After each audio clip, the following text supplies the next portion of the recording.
let's start with you started out as a postdoc and you got your first faculty job. How did you feel? I felt excited. I had quite a few offers because I was in a hot field of bioinformatics, combining computers and biology.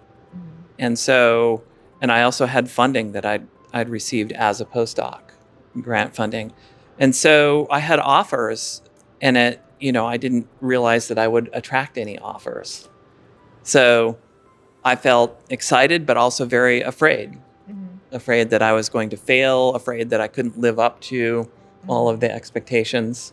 So it was really this mixture of elation and excitement and also like trepidation. Okay. And would you say you showed any of that trepidation on the outside? No, that was very well hidden away because I realized, for faculty job interviews, I had to show up and present a very confident picture if I was going to get the offers. And so I learned to sort of lock that part away and hide it very deeply. Okay. All right. And then we moved to Chapel Hill and you got started with your startup funding. And how would you describe the first few years there? Rejection. So rejection and funding. So I thought, this is going to be mostly about science and focusing on the science, right? And what it ended up being is focusing on the funding and making sure to get the funding in to do the science and getting the funding in to, build the team, to pay my salary so that I could get tenure and stay there if I wanted to. And so pretty early on, it was like very apparent that I had to start applying for grants right away. Even though I had grant funding coming in and I had startup funds coming in, it was like right away on the treadmill of grants. 6 rejections in a row over the first 2 years of major applications, and then had some minor things, but 6 major applications rejected and 2 years in. And I'm thinking, I really am very bad at this and very stressed out about it. Yeah. Because I had a team, and if I couldn't bring in funding, I would have to go to them and say, you can't stay here. So funding was a major focus.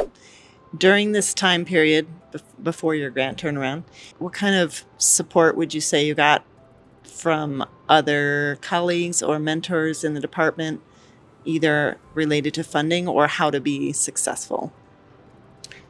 Yeah, I mean, there was feedback. So I attended a couple like half-day grant workshops that talked about things, but it was mostly like, what are the rules and just a few like tips about grant writing. And then on my grant proposals themselves, I would give them to colleagues and often get, a few comments here and there. Oh, you could change this, you could make this stronger, fix this little issue. I would get those kind of comments, but it wasn't helping. Like my grants were actually going downhill. Yeah. So I was getting worse and worse results. Seems like the more I got rejected, the more I was like freaked out that I was going to get rejected and would start writing defensively to try to prevent the future rejection. And that actually made things worse. Right. And other than grants, did you receive any mentoring or support about like how to hire people or deal with them or, deal with politics or anything that sort? Not really. I mean, I maybe could have I think I got a little advice here and there, but it was always kind of like, well, that's one person's experience. I don't know if that's valid because I was in a different field. So that's another thing that made things more complex for me. So I was a bioinformatics person, one of the first bioinformatics people on campus at UNC Chapel Hill. And bioinformatics is? Yeah, at the time it was a brand new field combining... The combination of biology and computing. Yeah, biology and computer science together. Brand new field. In fact, I helped launch the bioinformatics and computational biology program at UNC Chapel Hill a few years later after I got there. But I was one of the first bioinformatics hires, and there was no department for bioinformatics people. So they had to shove us into some other department. So my departments were microbiology and immunology, biomedical engineering, and computer science. So you were in 3 different departments? Yeah. Initially 2 departments, and then computer science came in later. Okay. Okay, so you were surrounded by people who you weren't sure were really relevant to you, and they gave you random advice that you weren't sure if you should follow or not. And in the meantime, your the main message you got was get funding. Pretty much. Yeah. Okay. Then Yeah, get funding. And then, what happened next is I finally reached a point where I was like, I can't do this anymore. I cannot continue to get rejections. It's just going to all fall apart. So I knew of somebody in my department who taught a grant writing class, and he was officially my faculty mentor, but I think I had avoided asking him too much about my grants because I was afraid. He was very, direct and a little bit curmudgeonly. I say that affectionately. And I hadn't gotten feedback from him, but I realized I have to change. Something has to change here. So I went to him and said, can you actually give me feedback on this? I just got another rejection. And he said, well, let's start from scratch with a brand new proposal that's really designed, to be successful. And I'll give you feedback on that. So I sent him my specific aims page, which is the front page of the grant proposal. And he said, well, after a couple of weeks, he said, let's go for lunch. So he took me out to lunch, and, we're sitting there, we order food. There's this big buildup in my mind of like, what's he going to say? Because he hasn't said a single word. And then he pulls out a piece of paper with my specific aims page, and it's just red everywhere. It's like all crossed out and scribbled out and, comments on the side. And immediately, like, I'm ready to break into tears, but I'm not going to do that in front of him. So I hold back the tears, but I'm like, feeling like, okay, this guy's just tearing me down. So I felt totally torn down and awful. Like that I had failed. I had failed because this guy's one of the people who's evaluating my tenure a few years down the road. But what was interesting about that is ultimately he explained what his comments were about, and my ego is still very sore, but I decided I'm going to try this. I'm going to try this feedback, rewrite this thing to match what his feedback was. So we go through another iteration, and the next iteration has less red, but there's still a lot. Like I still didn't get it right. But we went through a couple of those rounds of iteration, and ultimately we got to something that he said, yeah, this is pretty good. And so I just went with it, and I wrote the rest of the grant proposal based upon that specific aims page and submitted it, and boom, funded on the first round of submission. It was my first big R01 funded on the first round of submission. And then working with him, the next 3 R01s that I submitted after that one were also funded on the first round of submission. It's like one after another, which is super rare to be getting R01 grants funded without rejection, without having to revise them and resubmit them. So it really turned from this scenario of just like rejection to success until I left my faculty career and wasn't applying anymore. So how common do you think it is that somebody finds a mentor like Marshall? Extremely rare. I was super lucky. And I think people don't find that kind of mentor for a couple reasons. Number one is just they are really rare. I mean, I think Marshall was one of the very few people at a very large institution who could do that kind of feedback. I mean, he actually gave feedback to a Nobel laureate on his grants. So that's the caliber that Marshall was at. So that kind of person is rare, but it's also rare to have somebody who is receptive to that level of feedback.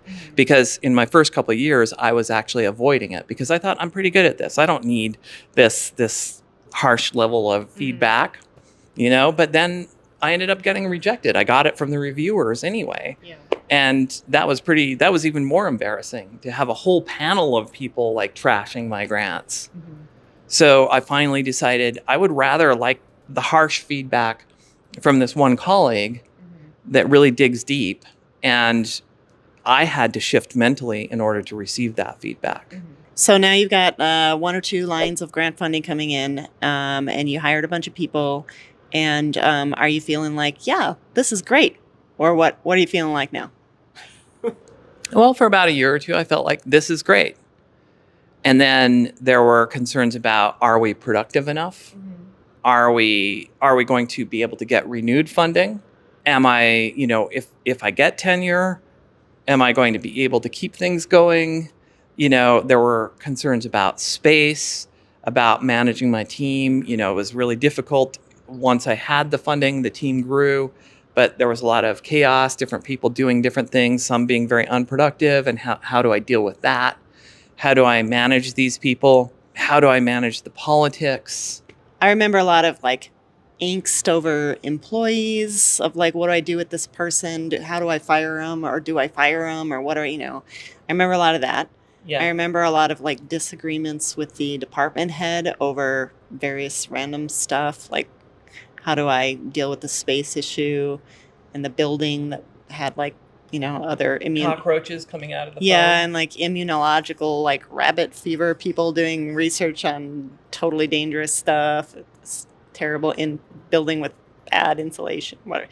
Anyway, I remember a lot of that kind of stuff. Was there any other support at that level other than grant writing that you got? I mean, there was some very limited support. Like I had a department chair who would occasionally, give me little bits of advice, and a few other colleagues, but it was very random and occasional. And I didn't feel like sharing any of the deeper challenges or frustrations. So, I mean, I think there were several things going on. One is a growing sense of imposter syndrome, because once I had $1 million per year in funding under my control, I'm like, why have they given all this funding to me? Like, how did I deserve this? And am I really going to live up to the expectations of that level of funding? So there was a lot of self-doubt about that, a lot of imposter syndrome going on. And I wasn't going to share that with anybody because I was supposed to be the big, successful professor, one of the most successful junior faculty members in the department and even at the university at the time. So, yeah, I wasn't going to show that. And I think just the challenges also, like all the personnel challenges, I didn't want to share that with my colleagues and have them, say, oh, that's a total mess over in Morgan's lab. So I just tried to suppress that as much as possible and, keep it to myself and maybe talk to friends and family or whatever. You heard a lot about it, but. Yeah. And then just in the interest of time, I guess, how did we go from there to not being a faculty anymore? Well, I think it was just a cycle of feeling like really frustrated by some of the political stuff. And one of the big frustrations was we were bringing in a lot of funding, but we had very, very limited space in a very old, worn down building. And it wasn't even designed for people doing computer work. It was designed for people doing lab work. So it was a horrible situation for my employees, horrible situation for me. And it just kept getting worse. And there was always space on the horizon, but it never happened. And so I just got in a cycle of anger and frustration. And then a new department chair came in and we didn't get along that great. And so, yeah, it was just a spiraling cycle. And there was then some issues over some internal funding that we had, that they had a change of leadership and they suddenly decided to yank the funding because they were going in a different direction than the previous leaders had. So they yanked this funding and wanted to charge this to my grants, which is illegal. And there were all sorts of problems. And I was just like, I don't know how to deal with all this stuff. This is just like too frustrating. And I can't deal with it. And so I actually ended up sending my resignation, even though I was tenured by unanimous vote of the departmental faculty and so on. So you quit? Yes, it was the big I quit. It was the I quit email, which at the time, the day I sent it, felt wonderful. And the next day it was like, wait a second, there are some logistical issues with this. Like a team of 16 people that, I kind of want to take care of these people. And they'll all be out of a job if I don't find some alternative thing. Then short story, you got another job at Boise State, part-time. You moved half the lab, started this business on the side, eventually got rid of the Boise State job. Yeah, I just had a lot of the same problems at Boise State because really I hadn't fixed what was going on up here and how I was responding to things. There's no doubt that the system, the politics, that a lot of that was messed up. But what was more messed up was my head in how I was responding and dealing with these things and dealing with them ineffectively. I didn't have strategies. I didn't have systems. I didn't have the right sort of mental attitude. And so it really derailed me. And a lot of the same things happened at Boise State. So ultimately I'm like, this isn't worth it. And it's a real shame because so much was invested in me to get to that point as a researcher where I could do things at that level. And that was just all thrown away. Sorry, off camera. But anyway, what did you learn about managing a lab, and like, what do you wish you had done differently, and what did you create a methodology for that? Yeah, I mean, since then I've learned a lot that if I could go back in time and give myself advice, I think one of them is being much more careful and intentional about the selection of people in the lab, being much more clear in my sort of boundaries about, who I am, what we're doing, and why we're doing it, and making sure people are on board with that. Not in a jerk kind of way, but in just a very straightforward way. Being really clear and straightforward with people and looking for the best candidates who are interested in doing that kind of work. And then setting up systems in the lab so that they can actually, really be following more of a system rather than sort of everybody doing their own thing somewhat randomly. There was sort of like a chaos factor there. I think politically, it's being clearer up front, because I would feel like, well, who am I to go ask for this or that or the other thing? I felt very reserved to ask for big things. And so I would be reserved until finally it got so bad that I would get very angry and then have angry communications with people. And it was very ineffective. So if I had just been upfront, like, hey, you guys, I need the space, and being very persistent, kind but persistent in that ask, I think things could have gone much better. Those are a few of the things. I would say that you probably learned a lot of that stuff once you became a business person. Right. Yeah. Yeah. And I would also, the other thing I thought of was, I think a lot of what we do in the Grant Foundry program is modeled after kind of the process that you did with Marshall, right? It's an iterative process and work mostly on the picture. So yeah, that was kind of the seed of that program. Right. Yeah, and I wanted to say, I guess, one other component of my story that touches on both diversity, and it also touches on sort of scientific pedigree. So I had a very odd scientific pedigree. I was in a chemistry lab first doing DNA sequencing technology, and then I was in a biochemistry lab that was working on proteins. And both of them are pretty well known labs, but it was like, then I ended up in a microbiology department. So it wasn't like this straightforward pedigree. And a lot of people think that, getting grants funded is all about your pedigree. Well, mine was pretty random and kind of weird. And on top of that, in my, a few years into my faculty job, I went through a gender transition. So going through that, it was actually after going through the gender transition that I started getting my grants funded. All of them before the gender transition were rejected. So when somebody says to me like, oh, it's all about your qualifications and your authority and your expertise, like here's somebody in 2004, before most people even heard of gender transitions, here's somebody who just went through a gender transition, who's from an oddball set of training and oddball fields, who started getting one after another grant funded. I don't think that is random. I don't think that that's all about some kind of pedigree. Reviewers saw something in these proposals and saw something in the research that they thought was important and thought was valuable. And that's why they supported the funding in it. And so I just really encourage people to understand that it's not about just your pedigree. It's about who you are and what ideas you're showing up with and how clearly you're expressing them. That's so important. And that, whatever background you come from, culturally, and whether you're LGBTQ or, a person of color or whatever, that doesn't matter as much as showing up with clear, strong, and compelling ideas.